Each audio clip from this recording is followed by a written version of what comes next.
بسم اللہ الرحمن الرحیم۔ السلام علیکم ورحمۃ اللہ وبرکاتہ۔ پیارے دوستوں، اس ویڈیو میں ہم آپ کو تاریخ ہجری کا آغاز کیسے ہوا اس کے بارے میں معلومات دیں گے۔ حضرت عمر رضی اللہ تعالیٰ عنہ کی خدمت میں ایک آدمی یمن سے حاضر ہوا اور عرض کیا کہ آپ تاریخ کیوں نہیں ڈالتے کہ یہ واقعہ فلاں مہینہ اور فلاں سال ہوا۔ حضرت عمر رضی اللہ تعالی عنہ نے فرمایا کہ نہیں۔ پھر وہ آدمی چلا گیا۔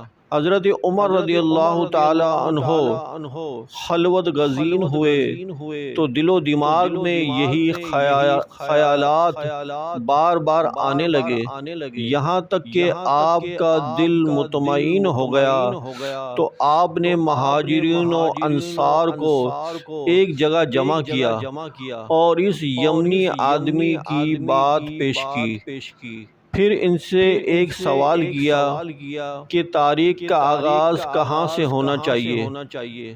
ایک طویل خاموشی چھا گئی۔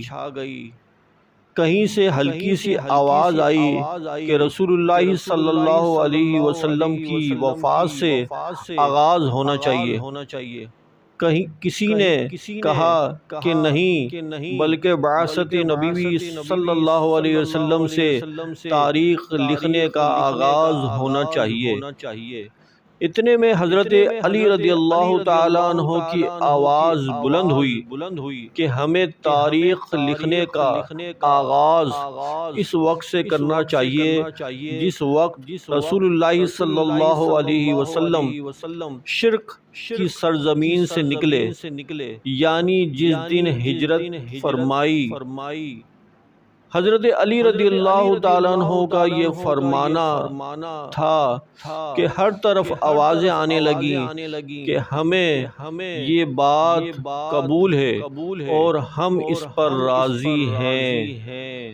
پیارے دوستوں، اگر ویڈیو اچھی لگی ہے تو لائک کریں، شیئر کریں صدقہ جاریہ کے طور پر، اور ہمارے چینل کو سبسکرائب کریں۔